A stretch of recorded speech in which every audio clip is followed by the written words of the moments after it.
Hello students, today we are starting with the introduction of exercise 5.2 laws of exponents. आज हम कुछ exponents के कुछ लॉज सीखेंगे जिसको हम फॉलो करेंगे अपने क्वेश्चन को सिंप्लीफाई करने में। इस लॉज के थ्रू आप अपने क्वेश्चंस को बहुत इजीली सॉल्व कर सकते हैं। लास्ट क्लास में हमने क्या पढ़ा था? एक्सपोनेंट क्या होते हैं, बेस क्या होता है एंड पावर क्या होती है। मैं एक बार आपको फिर रिवाइज करा देती हूँ। जैसे 2 की पावर 7, दैट मीन्स 2 आपका कितनी बार मल्टीप्लाई होगा? 2 आपका 7 टाइम्स मल्टीप्लाई होगा। 3, 4, 5, 6 एंड 7। ये आपकी जिसमें आपका एक्सपोनेंट होता है, आपकी पावर होती है, this form is called exponential form. ये आपकी कौन सी फॉर्म कहलाती है? Exponential form. और जब आप इसे खोल कर लिख देते हैं, यानी कि 2 को 7 बार मल्टीप्लाई करना है तो आप 2 को 7 बार मल्टीप्लाई करके शो कर देते हैं, that form is called expanded form. ये आपकी एक्सपैंडेड फॉर्म होती है। क्लियर? 2 की पावर 7 यानी कि 2 आपका 7 बार मल्टीप्लाई होगा। जिस नंबर को आपको बार बार मल्टीप्लाई करना है that number is called base, और जितनी बार मल्टीप्लाई करना है that is your exponent. Clear? This is called exponent and this is base. जिस नंबर को आपको बार बार मल्टीप्लाई करना है that number is called base, जितनी बार मल्टीप्लाई करेंगे दैट इज एक्सपोनेंट। आपको यहाँ 2 को 7 बार मल्टीप्लाई करना है तो 7 is exponent and 2 is base. This combination is called power. इस कॉम्बिनेशन को हम कहते हैं पावर। क्लियर? अब हम कुछ लॉज देखेंगे। हम कुछ एक्सपोनेंट्स वाले क्वेश्चन को सिंप्लीफाई करने में या सॉल्व करने के लिए कुछ लॉज का यूज़ करते हैं, जिससे हमारा क्वेश्चन थोड़ा इजीली सॉल्व हो जाता है। Clear? The first law is a की पावर m इंटू a की power n and answer is a की पावर m प्लस 1। ये बोलता है कि अगर आपके दो बेस हैं, ये आपके बेस कहलाते हैं जिसकी पावर चढ़ रही होती है, दैट ये नंबर्स आपके बेस होते हैं। तो जो दोनों बेस हैं, अगर आपके दोनों बेस सेम है, ए और ए यहाँ पे लिखा हुआ है, दैट मीन्स इसकी जगह पे आपके दो सेम नंबर्स होंगे। ए की जगह पे कोई भी नंबर हो सकता है, जैसे 2 और 2 हो गए, 3 और 3 एंड सो ऑन। ऐसे आपके कितने कोई भी नंबर हो सकता है, पर आपके जो दोनों बेसिस होंगे वो दोनों बेसिस आपके सेम होने चाहिए। अगर आपको इस लॉ को फॉलो करना है तो आपके दोनों बेसिस सेम होने चाहिए और उनकी पावर्स डिफरेंट होनी चाहिए। क्लियर? और बीच में होना चाहिए मल्टीप्लाई का निशान। कंडीशन इज दैट कि दोनों बेस के बीच में आपका मल्टीप्लाई का निशान होगा। और आपके बेस अगर सेम हैं तो आप क्या कर सकते हैं, बेस को एक बार लिखेंगे और दोनों पार को आपको प्लस करना है। क्लियर?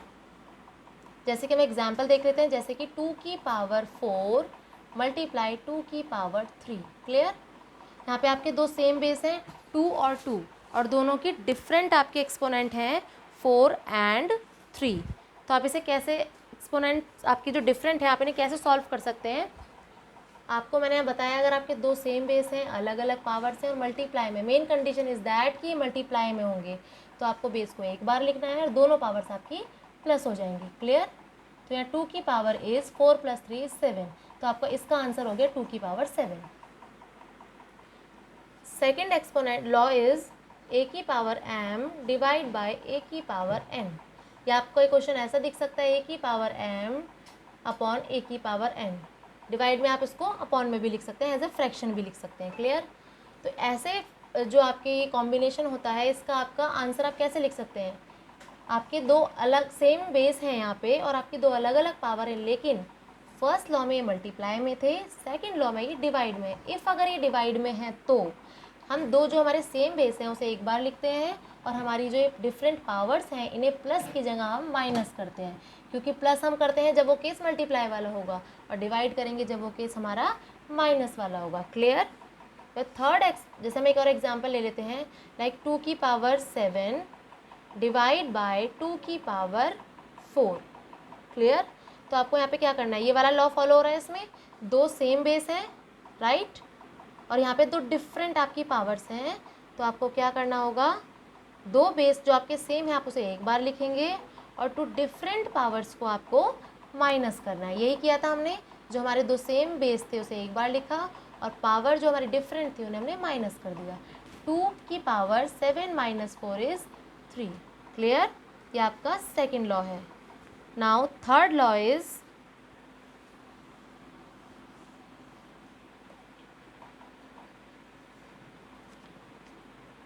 ए की पावर m और उसकी होल पावर इज़ n। जब आपका बेस एक है और उसकी दो पावर हैं, मतलब ए की पावर m और उसकी होल पावर n है, तो आप उसका आंसर कर सकते हैं। आप बेस को एक बार लिखेंगे और दोनों पावर्स को मल्टीप्लाई कर देंगे। क्लियर? जैसे कि एक एग्जाम्पल 2 की पावर 3 है और उसकी होल पावर इज़ 4, तो आपका आंसर क्या होगा? आपको बेस को एक बार को लिखना है और जो आपकी दो डिफरेंट पावर्स हैं आप इन्हें मल्टीप्लाई कर देंगे। 4 इंटू 3 यानी कि 2 की power is 4 into 3 is 12। Clear? Now your fourth law is, ये लॉज आपके क्वेश्चन को सिंप्लीफाई करने में बहुत हेल्प करती हैं, इसे बहुत ध्यान से समझना है।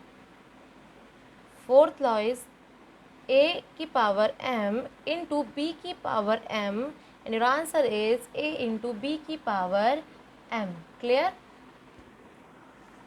यहाँ पे आपको दो डिफरेंट बेस मिलेंगे, जैसे 2 की पावर 3 इंटू, और दूसरा बेस आपका डिफरेंट होगा 3 की पावर 3। क्लियर?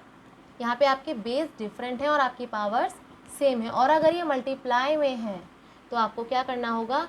दोनों बेस आपके मल्टीप्लाई हो जाएंगे और आपकी पावर, आप उन दोनों की होल पावर लगा देंगे m। क्लियर? जैसे कि यहाँ पे 2 की पावर 3 एंड 5 की पावर इज़ 3। क्लियर? यहाँ पे आपके दोनों बेस डिफरेंट हैं, यहाँ पे 2 है और यहाँ पे 5 है, और दोनों की पावर सेम है। मोस्ट इंपॉर्टेंट थिंग इज़ कि बीच में मल्टीप्लाई होगा। क्लियर? तो आपका आंसर आप कैसे लिख सकते हैं? दोनों बेस की तो आप मल्टीप्लाई कर देंगे, दैट मीन्स 2 इंटू 5, और जो आपकी जो सेम पावर है, जो सेम पावर्स आपकी बेस की हैं, डिफरेंट बेस की जो सेम पावर्स हैं, आप उन्हें whole as a whole power लगा देंगे, तो ये दोनों मल्टीप्लाई हो जाएंगे, दैट मीन्स 2 इंटू 5 इज़ 10 और इसकी whole power is 3। Clear? Question आपको इस फॉर्म में होगा तो आपको इस फॉर्म में करना है, अगर इस फॉर्म में होगा तो आप इस फॉर्म में करेंगे। क्लियर? जैसे कि यहाँ पे हमारा है a इंटू बी। अगर क्वेश्चन आपको इस फॉर्म में मिलता है कि a इंटू बी, दो आपके डिफरेंट बेस हैं और बीच में मल्टीप्लाई और उनकी होल पावर इज m, तो आप आंसर को करेंगे, दोनों को अलग अलग उनकी पावर दे देंगे। क्लियर? होल पावर को आपको दोनों को देना होगा। जैसे कि अगर 2 इंटू 3 यहाँ लिखा है, उनकी होल पावर इज़ 5, तो आपको क्या करना है? 5 को दोनों को दे देना है, 2 को भी आप शेयर कर देंगे 5 और 3 को भी देना है। क्लियर? अगर आपका क्वेश्चन इस फॉर्म में है तो आंसर इस फॉर्म में, एंड आंसर इस फॉर्म में, देन क्वेश्चन उस फॉर्म में। जैसे भी आपको क्वेश्चन को सिंप्लीफाई करते वक्त नीड पड़ेगी, आप इनकी लॉ का यूज़ उस हिसाब से कर लेंगे। नेक्स्ट इज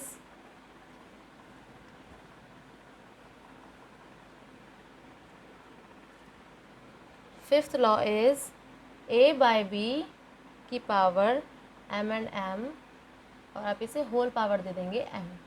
जैसे कि अभी हमने किया था लास्ट क्वेश्चन में कि हमारे डिफरेंट बेस थे, मल्टीप्लाई में थे और पावर सेम थी। जब वो मल्टीप्लाई में थे हमारे, तो हमने दोनों बेस को मल्टीप्लाई कर दिया था, पावर होल चढ़ा दी थी।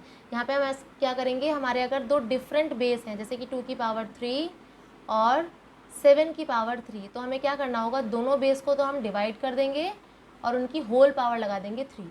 दोनों बेस को आपको डिवाइड करना है और दोनों की होल पावर लगा देंगे। क्लियर? जैसे कि 3/6, 3/6, इसकी होल पावर है 2, इसकी पावर भी 2 है, तो आपको क्या करना है? दो डिफरेंट बेस की आपकी सेम पावर है, तो आप दोनों बेस को तो कर देंगे डिवाइड और पावर आपको होल चढ़ानी है। 3/6 डिवाइड करेंगे 1/2 की पावर 2। क्लियर? क्वेश्चन आपका इस फॉर्म में होगा तो आप आंसर को इस फॉर्म में भी कर सकते हैं। जैसे कि अगर आपके पास है a बाई बी की होल पावर है m, तो आपको आंसर में इन्हें दोनों को m शेयर करना है।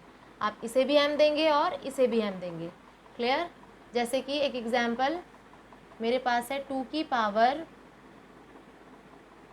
2/12/6 की पावर 3। क्लियर? तो हमें क्या करना है? जब हमारे पास दो अलग अलग बेस हैं और उनकी होल पावर 3 है, तो हम दोनों को अलग अलग दे सकते हैं। 12 को भी 3 दे देंगे एंड 6 को भी 3 दे देंगे। Clear? And your last law is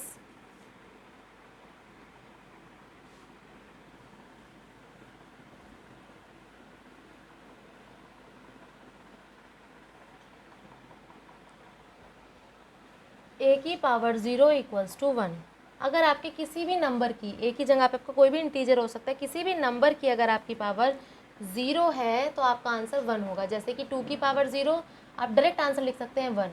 300 की पावर 0, तो आप डायरेक्ट आंसर लिख सकते हैं 1। इवन इफ 1 लाख की पावर आपकी 0 है तो भी आप डायरेक्ट आंसर लिख सकते हैं 1। दैट मीन्स आपको जहाँ पावर 0 दिख जाएगी आपका आंसर इज 1। क्लियर?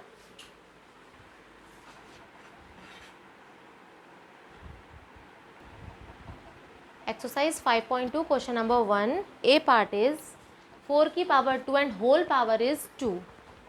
यहाँ पे आपका कौन सा लॉ यूज़ हो रहा है? जिस लॉ में आपको मैंने सिखाया था कि किसी एक बेस की पावर आपकी m है और उसकी whole power is n and your answer is दोनों आपकी पावर्स मल्टीप्लाई हो जाएंगी। अगर एक बेस की आपकी दो पावर्स होती हैं, दो एक्सपोनेंट होते हैं, तो दोनों आपस में मल्टीप्लाई हो जाते हैं। तो यहाँ पे आपका आंसर क्या होगा? 4 की पावर, ये दोनों पावर्स आपकी मल्टीप्लाई हो जाएंगी। 2 × 2 इज़ 4, तो 4 की पावर इज़ 4। क्लियर? क्वेश्चन में express each of the following with a single exponent. आपको यहाँ सिंगल एक्सपोनेंट में आंसर देना है, यानी कि आंसर आपको पावर में देना है। यहाँ पे आपको सिंप्लीफाई या वैल्यू में नहीं देना। अगर आपको सिंप्लीफाई करना होता तो आप इसे पहले एक्सपैंड करेंगे और फिर इसे सिंप्लीफाई करेंगे, आपका आंसर आपको ऐसे देना होता है। लेकिन यहाँ पे एक्सपोनेंट में देना है तो आपको इसे एक्सपेंडेड फॉर्म में करके सिंप्लीफाई करने की ज़रूरत नहीं है। क्लियर? यहाँ पे क्वेश्चन ने बोला है सिंगल एक्सपोनेंट, इसलिए हम इसे ऐसे ही छोड़ रहे हैं। अदरवाइज अगर फाइंड द वैल्यू या सिंप्लीफाई होता तो हम इसके आंसर एक्सपेंडेड फॉर्म में लाने के बाद इसे कैलकुलेट करके बताना होता। तो b second part is c 1/5 की power 3 and whole power is 4। यहाँ पे भी आपको यही करना है। आपका एक बेस है 1/5 जिसकी पावर है 3 एंड उसकी होल पावर इज़ 4। तो आपको क्या करना है? 1/5 की इन दोनों पावर्स को मल्टीप्लाई करना है। 3 × 4 इज़ 1/5 की पावर 12। क्लियर?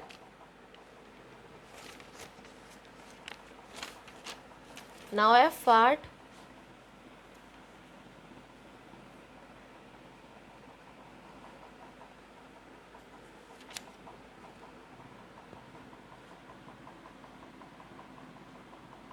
-2/3 होल पावर 2, इस ब्रैकेट की whole power is 3 multiply -1/2 power 2 and whole power is 3। अब आपको इसे कैसे दिखाना है? एज अ सिंगल एक्सपोनेंट है। यहाँ पे तो हमारे बहुत सारे एक्सपोनेंट है 1 2 3 4। आपको इस पूरे क्वेश्चन को एक ही एक्सपोनेंट में दिखाना है, एक ही पावर में दिखाना है। तो आप इसे कैसे करेंगे? यहाँ पे अगेन आपका एक बेस की दो एक्सपोनेंट है, आप इसे मल्टीप्लाई करेंगे। 2 × 3 इज 6 मल्टीप्लाई -1/2 की आपकी दो पावर है, आपको इसे मल्टीप्लाई करना है। 2 × 3 इज 6। यहाँ पे आपका एक बेस है -2/3 और उसकी दो पावर हैं 2 एंड 3। तो आपने 2 और 3 को मल्टीप्लाई करा है 6 मल्टीप्लाई -1/2 की दो पावर्स हैं 2 एंड 3। आपने इन दोनों को मल्टीप्लाई करा है 6। क्लियर? अब आपका एक और लॉ था उसमें, जिसमें आपको क्या करना था? अगर आपके दो डिफरेंट बेस होते हैं और उनकी पावर सेम है तो, और ये दोनों मल्टीप्लाई में है, आपका लॉ था अगर आपके दो डिफरेंट बेस हैं, क्लियर, और उनकी पावर्स आपकी सेम है तो आपको क्या करना होता है? उन दोनों नंबर्स की मल्टीप्लाई करेंगे, उन दोनों बेस को आपको मल्टीप्लाई करना था और आपको पावर 1 लगानी थी। क्लियर? तो आपको यहाँ सिंगल एक्सपोनेंट मिल जाएगा। तो हम वही करेंगे इस क्वेश्चन में। हमारे पास दो डिफरेंट बेस क्या है? -2/3 और उसकी पावर इज 6 मल्टीप्लाई दूसरा डिफरेंट बेस है आपका -1/2 और उसकी पावर इज 6। तो आपको क्या करना है? दोनों बेस की मल्टीप्लाई करनी है। -2/3 मल्टीप्लाई -1/2। आप इन दोनों की मल्टीप्लाई कर देंगे और पावर आपको क्या रखनी है? जो सेम पावर है वो आपको होल रखनी है। दोनों की एक ही पावर लगा देनी है विच इज़ m। और यहाँ पे आपका m की जगह पर क्या है? 6। दो different base with the same power, तो आपको क्या करना होगा? दोनों बेस की मल्टीप्लाई करनी है और आपको पावर 1 लगानी है। ठीक है? अब आप इनकी मल्टीप्लाई करेंगे।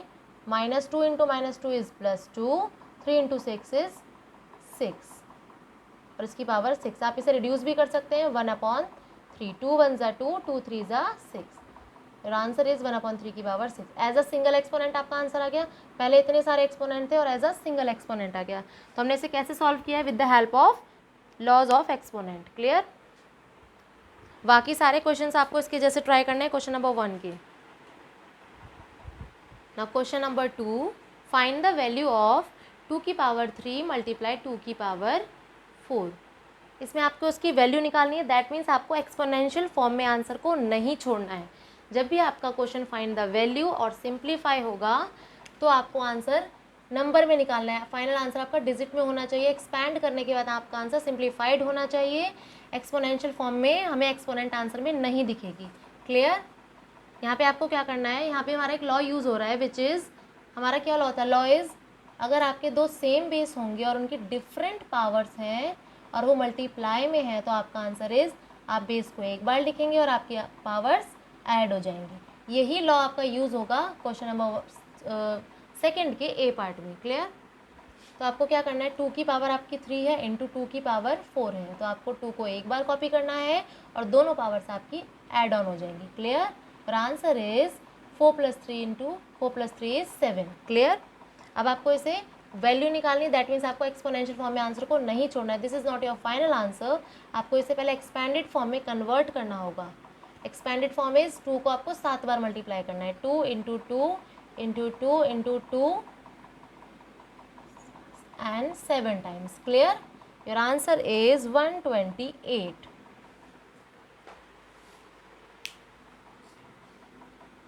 Now D part, आपका D part क्या है,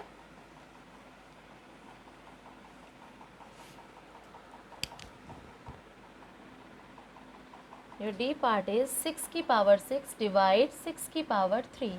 यहाँ पे आपका कौन सा लॉ यूज़ होगा, जहाँ पे आपके बेस सेम होते हैं और आपकी पावर डिफरेंट्स होती हैं। क्लियर? और वो डिवाइड में होंगे, तो आपका आंसर क्या होता है, बेस को आप एक बार लिखते हैं और आपकी पावर्स माइनस हो जाती हैं। यही लॉ का आप यूज़ करके इसको सिंप्लीफाई करेंगे। 6 की पावर 6 डिवाइड बाय 6 की power 3 and your answer is, जो बेस सेम होता है उसे एक बार लिखते हैं और आपकी पावर्स माइनस हो जाती हैं। योर आंसर इज 6 की पावर 3। क्लियर? अब आपको इसे सिंप्लीफाई करना है, वैल्यू निकालनी है आपको, इसकी एक्सपोनेंशियल फॉर्म में नहीं छोड़ना है। दैट मीन्स आपका ये फाइनल आंसर नहीं है। आपको 6 को कितनी बार मल्टीप्लाई करना है, 3 बार, 6 into 6 into 6 and your answer is 216। Clear?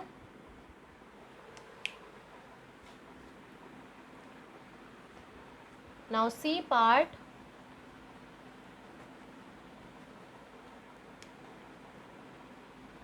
C part में भी आपको यही करना है, 3 की पावर 1 इंटू 3 की पावर 2 इंटू 3 की पावर 3।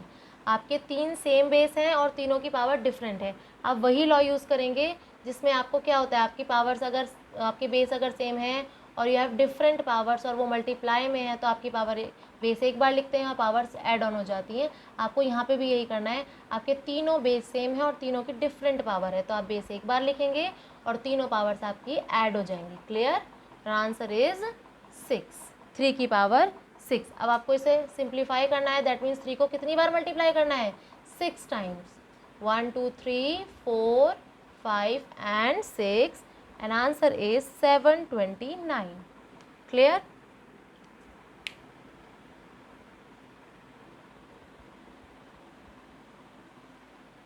Now B part, 1/3 की पावर 4। सेम आपको वही करना है, इसे, इसकी वैल्यू निकालनी है।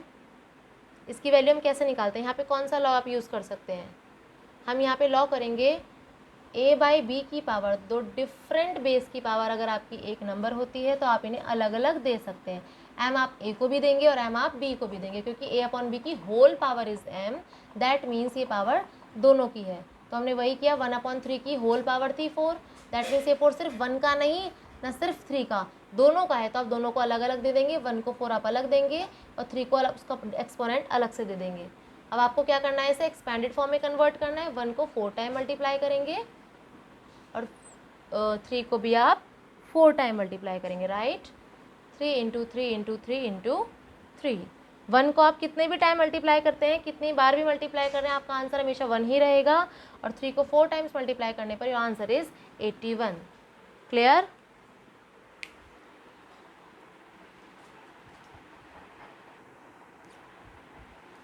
Now question number 3, A part is 146 की पावर 0।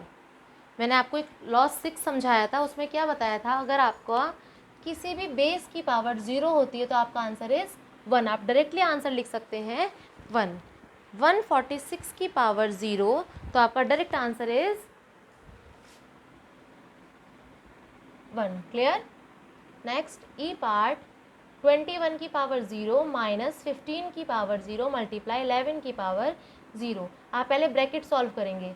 ब्रैकेट में 21 की पावर इज 0. आपको सबसे पहले क्या करना होता है, ब्रैकेट सॉल्व करना होता है. आफ्टर दैट जो भी आपका सिंप्लीफाई का सिंबल होगा आप वही करेंगे. 21 की पावर 0 दैट मीन्स 1 माइनस 15 की पावर 0 दैट मीन्स 1 इंटू 11 की power 0 that means 1. Clear. 1 minus 1 is 0. 0 into 1. Your answer is 0. आप 0 को किसी से भी मल्टीप्लाई करते हैं आपका आंसर इज 0. नेक्स्ट -2. यहाँ पे -2 की बहुत सारी पावर है, आपको पहले से सिंप्लीफाई करना होगा पावर को, which is 3 into 5 minus 4 minus 11. 3 into 5 is 15 minus 4 minus 11. पहले आपने 5 और 3 की मल्टीप्लाई करी, बाकी सारा कॉपी किया है. नेक्स्ट आप इसे पहले सिंप्लीफाई फॉर्म में बिल्कुल सिंप्लीफाइड कर लेंगे. 15 minus 4 is 11 and 11 minus 15 minus 4 is 11 और माइनस 11 हमने कॉपी कर लिया. क्लियर. फिर -2 की power 11 minus 11 is 0 and your final answer is, किसी की भी पावर 0 इज आंसर 1. क्लियर. बाकी इसके आपके बचे हुए पार्ट खुद ट्राई करने हैं. आप जितने भी पार्ट्स इसके ट्राई करेंगे सभी को आप लॉज ऑफ एक्सपोनेंट के हेल्प से ही सॉल्व करेंगे. वो आपकी सिंप्लीफिकेशन को थोड़ा ईजी कर देगा.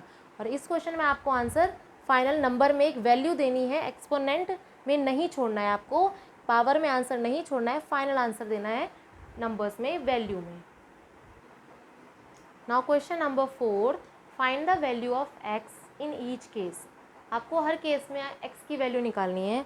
ऐसे क्वेश्चंस के लिए हम क्या करते हैं, ऐसे क्वेश्चन में हमें ट्राई करना होता है कि आपका लेफ्ट हैंड साइड पे जो भी बेस है, जिसमें भी आपका एक्स इंक्लूड होगा और उसका जो भी बेस है, आप राइट हैंड साइड पे या लेफ्ट हैंड साइड पे जो भी आपका नंबर गिवन है उसको भी एज अ पावर ऑफ 2, आप उसको उसका बेस भी 2 बनाने के लिए ही आपको ट्राई करना है. तो आप कैसे करेंगे, यहाँ पे 2 की पावर x प्लस 2 है, तो आप ट्राई करेंगे, आपको ऐसा करना है कि 256 भी एज अ पावर ऑफ 2, कि आपका 256 नंबर भी 2 की कुछ पावर में शो हो जाए. सेम बेस होना चाहिए, तभी आप x की वैल्यू निकाल सकते हैं. सिंप्लीफाई करके निकालेंगे. आपको क्या करना है, 256 का आप प्राइम फैक्टराइजेशन करेंगे.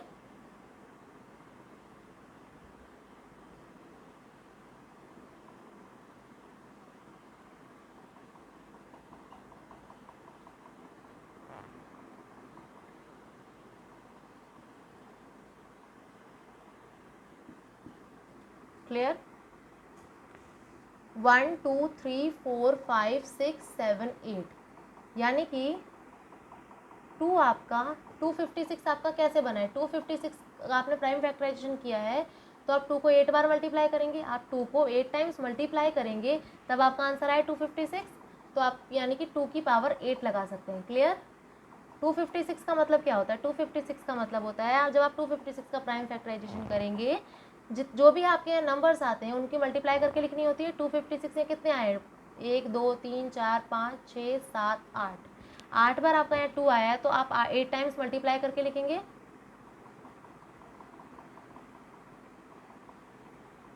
क्लियर. 8 टाइम्स मल्टीप्लाई करके लिखा है, दैट मीन्स 2 कितनी बार मल्टीप्लाई हो रहा है खुद से, 2 खुद से 8 बार मल्टीप्लाई हो रहा है. दैट मीन्स 256 की जगह पर आप लिख सकते हैं 2 की पावर 8. क्लियर. ऐसे केस में आपको जब भी वेरिएबल्स कुछ मिसिंग होते हैं, आपको ABCD की वैल्यू निकालनी होती है, आपको क्या करना होता है, जिस भी नंबर की पावर आपकी x में है आप ट्राई करेंगे अनदर साइड पे भी आप ऐसा ही कुछ करें कि आपका बेस सेम हो जाए. तो हमने 256 को कन्वर्ट किया बाय प्राइम फैक्टराइजेशन ताकि उसकी पावर भी 2 आ जाए, इससे आप उसका बेस भी 2 आ जाए. तो आप क्या करेंगे, आपके जब अगर सेम बेस होते हैं, लेफ्ट हैंड साइड पे और राइट हैंड साइड पे सेम बेस हैं और बीच में इक्वल का निशान है, तो आप क्या करेंगे, आपके बेस से बेस कैंसिल हो जाते हैं. दैट मीन्स आप नेक्स्ट लाइन में बेस नहीं लिखेंगे, पावर्स को आप इक्वेट कर सकते हैं, पावर को आप इक्वल लिख सकते हैं. क्लियर. अगर आपका लेफ्ट हैंड साइड पर और राइट हैंड साइड पे सेम बेस है और डिफरेंट पावर्स हैं तो आप बेस को रिमूव कर सकते हैं. आपको डायरेक्ट पावर को इक्वल करके लिखना है, दोनों पावर्स को इक्वेट कर देंगे. अब आप इसे सिंप्लीफाई करेंगे, एक्स इधर लिखेंगे, बाकी सबको उधर लेके जाएंगे राइट हैंड साइड पे. 8 आपका अपनी साइड पे है, जो चीज़ अपनी साइड पर होती है सबसे पहले आप उसे कॉपी करेंगे. 2 आपका जाएगा दूसरी साइड पर तो विद नेगेटिव साइन या फिर विद अपोजिट साइन जाएगा. 2 का यहाँ पे निशान प्लस का है तो उधर जाएगा माइनस में. क्लियर. एक्स की वैल्यू इस 8 में से 2 गया 6, एक्स की value is 6. Clear?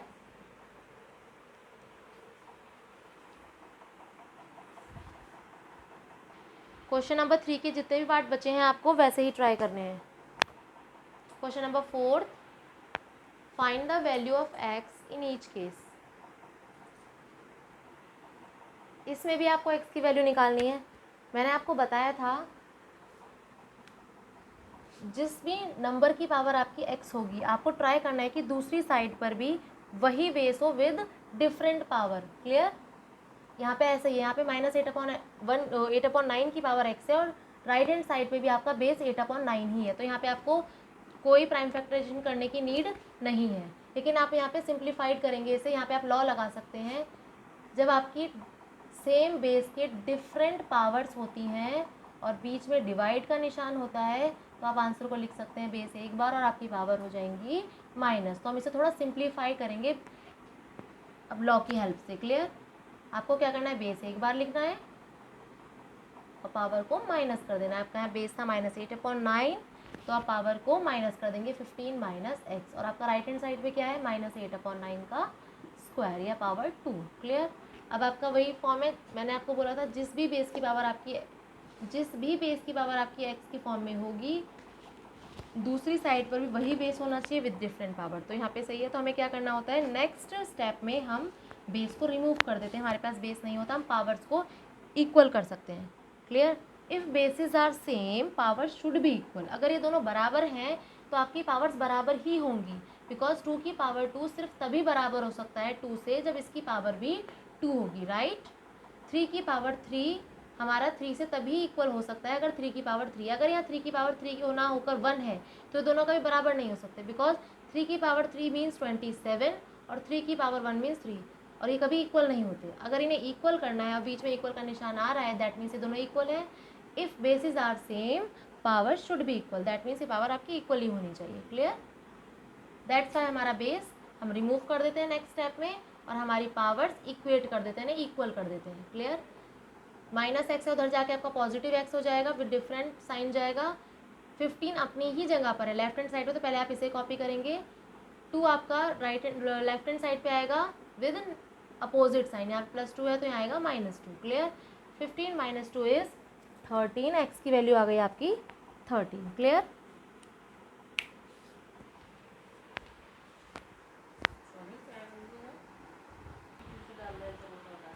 Now question number 5 A part, simplify. यहाँ पे आपको सिंप्लीफाई करना है। सिंप्लीफाई करने के लिए आपको लॉज का यूज़ करना होगा। आप लॉ के यूज़ करके इन्हें बहुत इजीली सिंप्लीफाई कर सकते हैं। अगर आप लॉ का यूज़ नहीं करते तो भी सिंप्लीफाई हो जाएगा, बट बहुत डिफ़िकल्ट हो जाएगा, बहुत लेंथी हो जाएगा। लेकिन with the help of laws of exponents आप उसे बहुत ईजिली और शॉर्ट टाइम में सिंप्लीफाई कर सकते हैं। क्लियर? हम यहाँ पे लॉ का यूज़ करेंगे।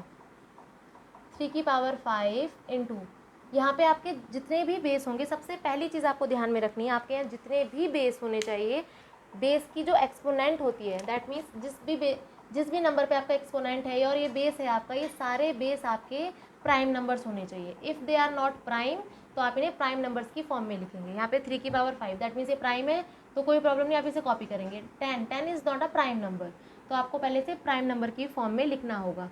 प्राइम नंबर की फॉर्म के लिए आप इसे प्राइम फैक्टराइजेशन करेंगे। 2 5 ज़ा 10, 5 1 ज़ा 5, ये दोनों नंबर जो आएंगे इन दोनों की मल्टीप्लाई करके ही आपका 10 आता है। तो आप 10 के इक्वल में लिख सकते हैं 2 × 5, तो हम 10 के प्लेस पर लिखेंगे 2 × 5। क्लियर? अभी पावर 5 है तो हमें पावर 5 होल लगानी है इनकी। Next 25 is not a prime number, तो आप 25 को भी एज अ प्राइम लिखेंगे। 5 5 ज़ा 25, 5 1 ज़ा 5। आपको 25 को as a product of prime numbers लिखना है। तो हमें पता है 25 कैसे आया है, 5 की 5 से मल्टीप्लाई होके, दैट मीन्स 5 को 2 टाइम्स मल्टीप्लाई करा तब आपको 25 आया। क्लियर? तो अब 25 की जगह लिख सकते हैं 5 की पावर 2। नेक्स्ट 5 की पावर 7, 5 हमारा प्राइम नंबर है तो हम इसे ऐसे ही कॉपी करेंगे। Next 6 is not a prime number, तो आपको 6 को प्राइम नंबर के लिए क्या करना होगा, इसका प्राइम फैक्टराइजेशन। 2 3 ज़ा 6, तो हमें पता है 6 कैसे आता है, 2 और 3 की मल्टीप्लाई करके। यहाँ जितने भी नंबर्स होंगे जो प्राइम फैक्टराइजेशन के टाइम पर आपके जितने भी नंबर आते हैं ये सारे नंबर प्राइम होते हैं। क्लियर? और इन दोनों का प्रोडक्ट ही जितने भी आपके नंबर्स होते हैं प्राइम फैक्टराइजेशन के टाइम पर, उन सभी नंबर्स का प्रोडक्ट ही आपका इसके इक्वल होता है। That means 6 is equal to 2 into 3, तो हम 6 की जगह पर रिप्लेस कर सकते हैं 2 इंटू 3, हम 6 की जगह पर रिप्लेस करेंगे 2 इंटू 3। क्लियर? और ये 5 आपको ऐसे ही कॉपी करना है। क्लियर? तो सबको ध्यान रखना है, अगर आपको सिंप्लीफाई करना है तो आपके यहाँ सारे बेसिस, आपके जितने भी बेस होंगे सारे आपके एज अ प्राइम नंबर होने चाहिए। If they are not prime तो by prime factorization in as a product of prime numbers लिखेंगे। आफ्टर दैट आपको क्या करना है, इससे आपकी सिंप्लीफिकेशन बहुत ईजी हो सकती है। आफ्टर दैट आप क्या करेंगे, 3 की पावर 5 इंटू, जो ये नंबर है हमने अभी एक लॉ सीखा था, a इंटू बी की पावर m। इफ़ दो बेस की मल्टीप्लाई हो रही है और पावर आपकी m है, तो आपको क्या कर सकते हैं, आप दोनों को अलग अलग डिस्ट्रीब्यूट कर सकते हैं। मैंने आपको बताया था आप दोनों को अलग अलग देंगे। जब आपके दो बेस के बीच में मल्टीप्लाई है और दोनों की होल पावर इज m, तो आप दोनों ही बेस को अलग अलग पावर दे सकते हैं। तो आपको यही लॉ इसमें यूज़ करना है। ये लॉ आपका यूज़ होगा इसमें। 2 को आप अलग से दे देंगे पावर 5, और ये 5 को भी आप अलग से देंगे 5, क्योंकि 2 इंटू 5 की पावर इज़ 5, तो आपको दोनों को देनी है, इन पर दोनों का राइट है। क्लियर? नेक्स्ट आप 5 की पावर 2 ऐसी कॉपी करेंगे, नीचे भी 5 की पावर 7 इंटू, यहाँ पे भी 2 इंटू 3 है, इस 5 को आप इसे भी देंगे और इस पावर को आप इसे भी देंगे, 2 को भी देंगे अलग से और 3 को भी देंगे अलग से। क्लियर? अब आप इसमें इजीली अपना लॉज ऑफ एक्सपोनेंट का यूज़ कर सकते हैं।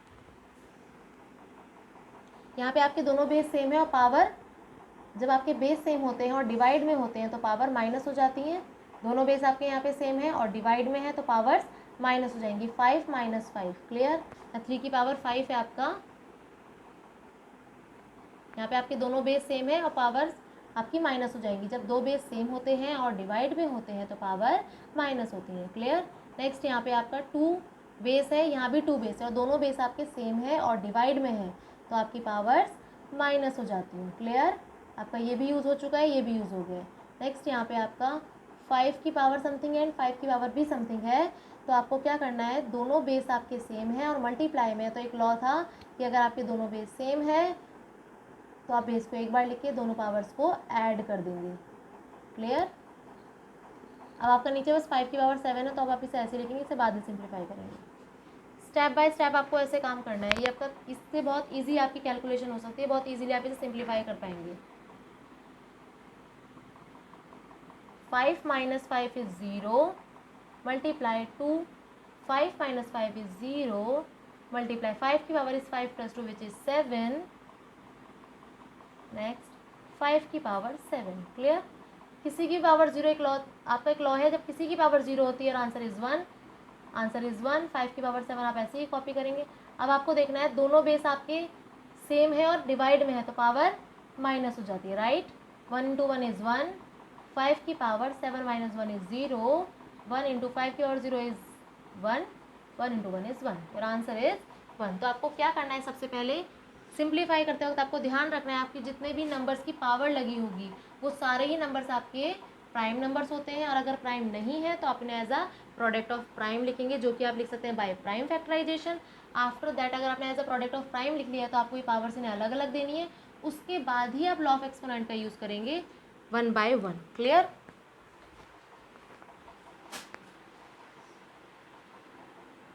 Now question number 5th D part, इसमें भी आपको सिंप्लीफाई करना है। यहाँ पर आपका बेस है 3/5 की पावर 3 और नीचे भी आपका बेस है 3/5 की पावर 2। तो आपको पता है अगर आपके दो सेम बेस विद